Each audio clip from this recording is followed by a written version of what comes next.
Welcome to the Entrepreneurs Helping Entrepreneurs podcast, brought to you by Cambridge Entrepreneur Academy. On today's episode, John Sortino and Myke Conley discuss improving your business with new ideas. Hi, Myke. It's good to do another podcast with you. And Likewise. This is a really interesting topic: improving your business with new ideas. So many members ask us, about that particular thing. If they got a business going. My favorite person that we helped out was what's his name in New Zealand? Oh, Howard. Oh, yeah. Howard, Yeah, right? Yes. So tell the story of Howard. Yeah. So Howard he's a candy. He owns a candy shop in New Zealand, and he joined. Hi, Howard, if you're listening to Yep. this. He joined the academy, and maybe like second weekend, John and I gave some new ideas for his business. But he comes on the one-on-one. He says, John and Myke, I just want to tell you, my wife says she's thank God that I found you guys, because now we're making money in the business. But it was such a cool experience, because to us, to be working with an entrepreneur in New Zealand and just giving him fresh ideas to grow his business, it was really cool. Howard ended up launching a gift line and sorts of other stuff, and it's so fun. And We got him to look at his business differently. If you remember, he had this store full of candy. He, really a candy man. We made him watch Willy Wonka. Remember? He said, watch Willy Wonka, Yep, right? yep. And we said it the next week, did you watch Willy Wonka? He goes, oh, yes, I did. Yes, I did. he watched it with his daughter and his wife. He watched it with his daughter and his wife, right? I said, you got to be the candy man of whatever town you are in New Zealand and make candy gifts. Like, package them up for people and charge $25. And he did that. You showed him how to make a few gifts. Yeah, He sold them right off. Like, he doubled his sales like in the first day, tripled them.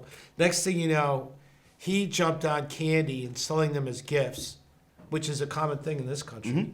Maybe they don't do as much of it in New Zealand, but just looking at the business a little differently. Well, see, that's what I thought was a cool thing too. When we have people from different countries and we introduce stuff that we think of like basic, and it really blows their minds.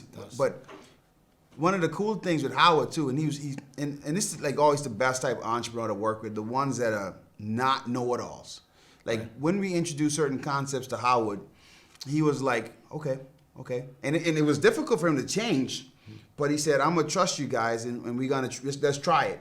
And once he started making money with the new ideas, he was like, okay, what's next? What should I do? What else you need me to do? Okay, you need me to adjust my sign. You need me to move around, change the way that people navigate the store, whatever we wanted him to do. He started doing it, and he started benefiting the results for that. We had him videotape the store, and the store originally was candy from all over the world, and dollar candy here. There was nobody in the store, and we made him change it into a gift kind of thing. And then he put gift things outside the store. It's a nice store that he has. Really, really nice. It really was a nice store, and I'm glad that his wife thanks God for us. I thought that was my favorite part about that. But basically, if you're going to improve your business with new ideas, you have to go through and do an inventory of your business, right?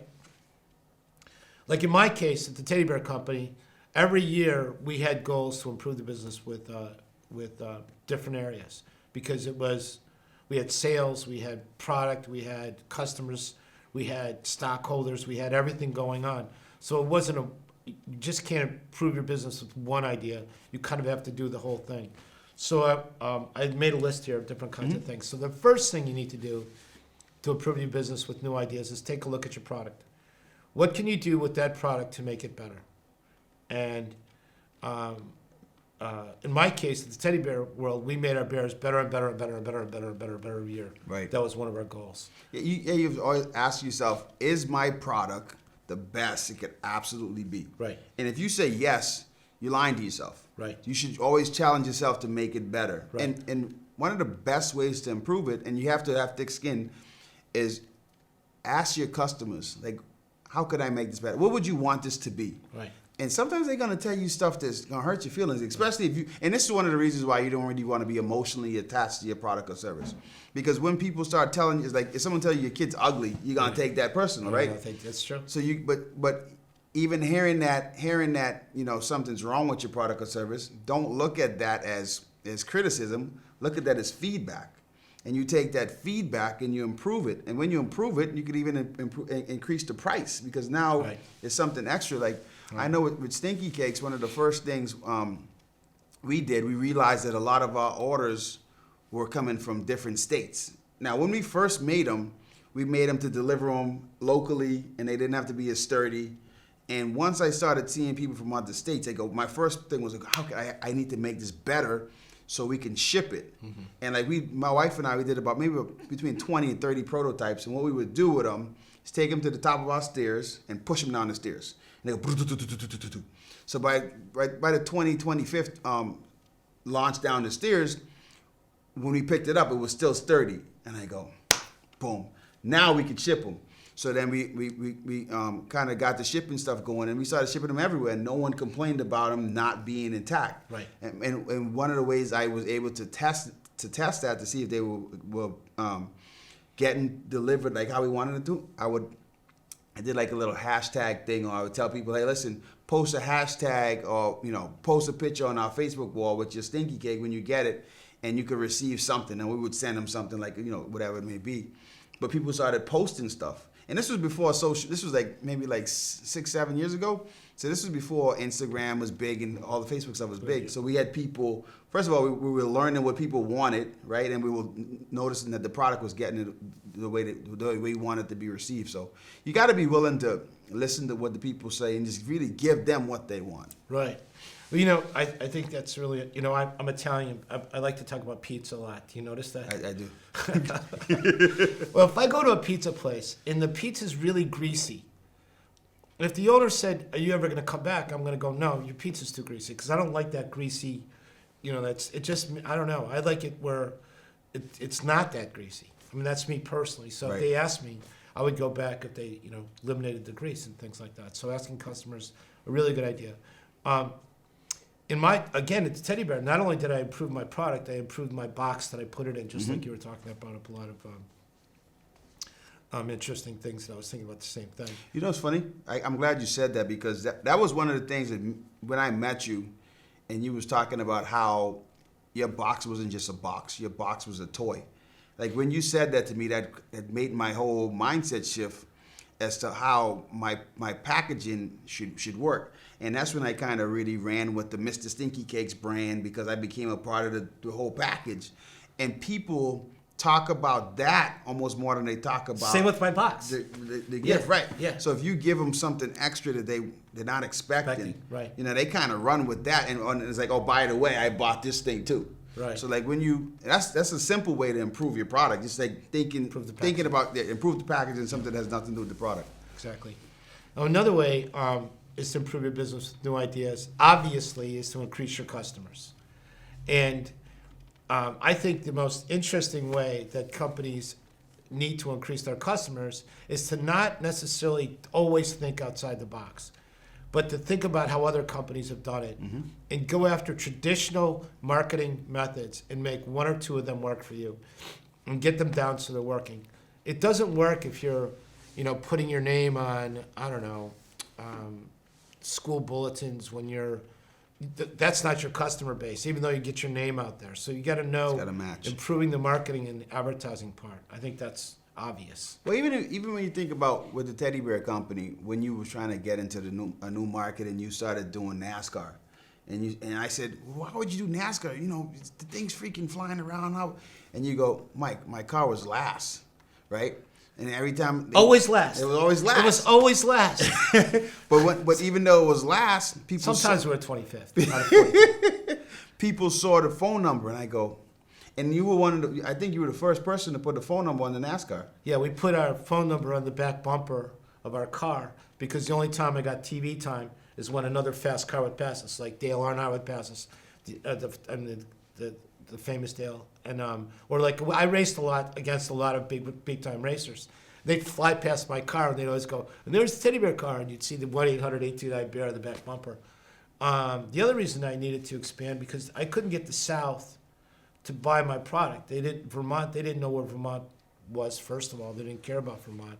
In the South, I'm not saying that they look at the North in a positive or negative way, but I wanted to be part of the South. And that's what they're into. In NASCAR. Oh, I loved it. By the way, highly recommend NASCAR. Huge NASCAR fan this day. Can't wait to Daytona 500, which is coming up.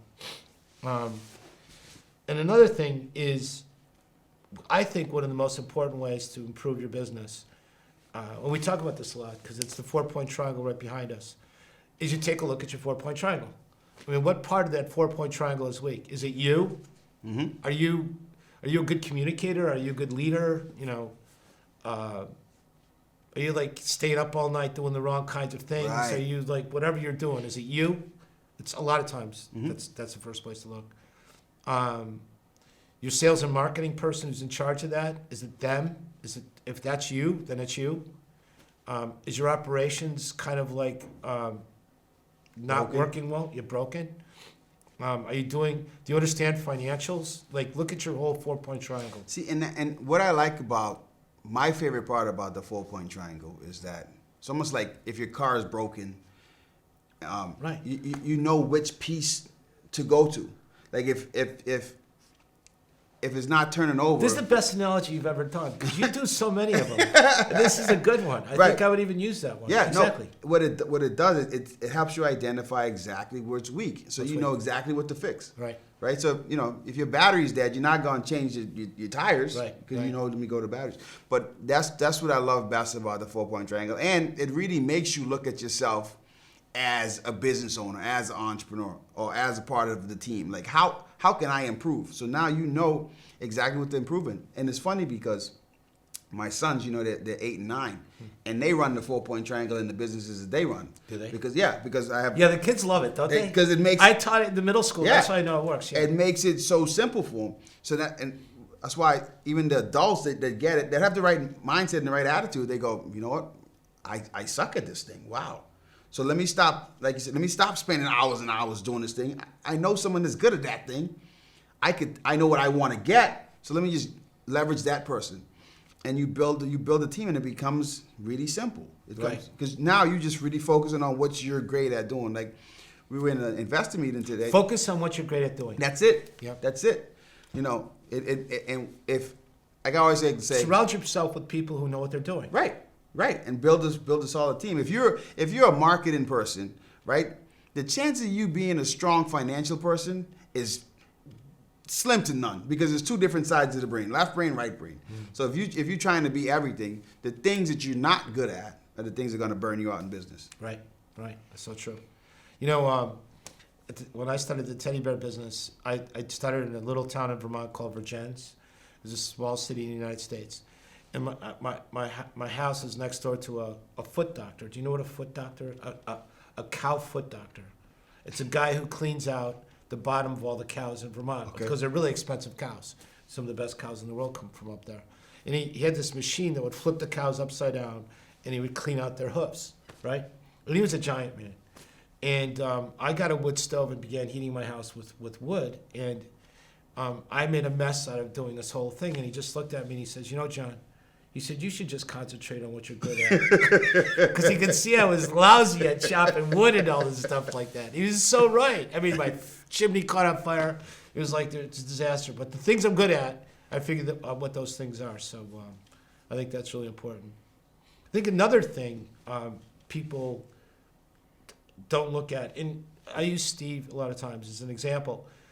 When you come up with a product, you think that this is the market that your product's going to sell in, whatever that might be. The lady's got the special hair program in California, Golden. Tommy, And she thinks of her product going in this market, and I really clearly see it this being the bigger market. In Steve's case, he built something for the commercial people who do landscaping, and the bigger market is for everyone else who's got a lawnmower. Right. And so Steve began to look at those two different things. In my case, I started out my teddy bear business thinking I was in the toy business, selling my teddy bears in toy departments like in Macy's and FAO Schwartz and places like that. It wasn't until I changed my thinking that I was not in the toy business. My bears are gifts. Gifts given to babies, gifts given to women, gifts given to your daughters, gifts given to your mother, whatever they are, they're gifts. And when I changed who I was selling it to, my whole world changed. Well, see, I go back to again when we first met, and you told me something similar to that. Is when I switched from maybe I shouldn't just look for people hosting baby showers or event planners, so to speak. I should be talking to these kind of other people. And what I liked best about our conversation was you also taught me how to change that conversation. Because what will work for one market is completely different from a different market. So Right. you have to really understand. This is one of the things I love with working with the members is teaching them how to change their marketing message. Because you could know to go, okay, I got to go from this market to the next market. But if you don't know how to change that marketing message, it'll backfire on you. And people will go, well, no, I'm confused as to what you do. So I'm gonna just go to your competitors, making it clear Right. what they do. So that's a big part of that. Not only just identifying a new market, but understanding how to speak in a marketing language to that market. Right. Yeah, I remember, I think Steve's using some of the lines that we did them in, the lady who's making pies in Sophia. Sophia. It really was a matter of in her case in particular, she was trying to sell her product for the same price that everybody else was trying to sell Right. their product for. And once she goes, we said, no, you got a special pie. So I think she increased everything $1 or did, two. And she then she did. started selling out like crazy, right? It separated her.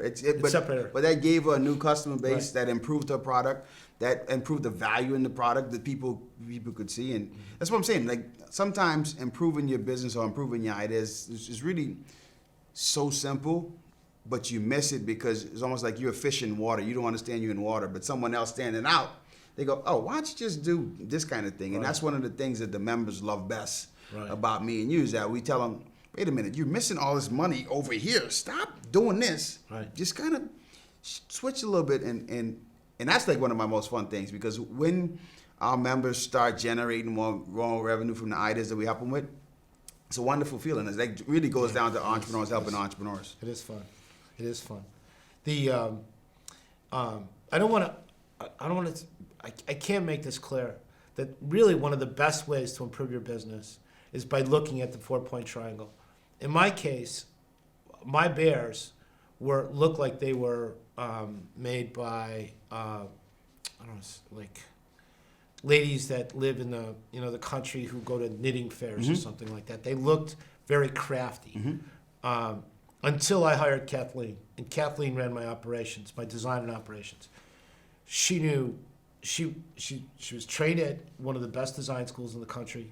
She ran sewing machine operations in different parts of New York. She knew how to do all the pieces of putting a product from beginning to end through. And once I did that, my cost went way down, and the quality of my bear went way up. Right. The beauty of it went away. Right. Because there was one piece of my triangle that was really awful. So, yeah, I think that's a lot of ways to improve your business. Yeah. Oh, one key way also that people also ignore is learn your financials. If you don't know your financials, ask Myke and I, we'll help you out with it. But please, don't ignore your financials, right? Well, what's important about that too, it gives you almost like a tracker.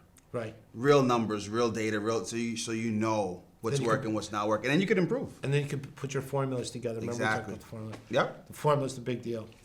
So that's pretty much how to improve your business with no ideas. Yeah. Anything to add? No, just visit our website, www.cambridgeentrepreneuracademy.com. And if you want to join the Entrepreneurs Helping Entrepreneurs group, you can go to www.entrepreneurshelpingentrepreneurs.com. Thanks. Thanks for tuning in. If you like what you heard on this podcast, go to CambridgeEntrepreneurAcademy.com.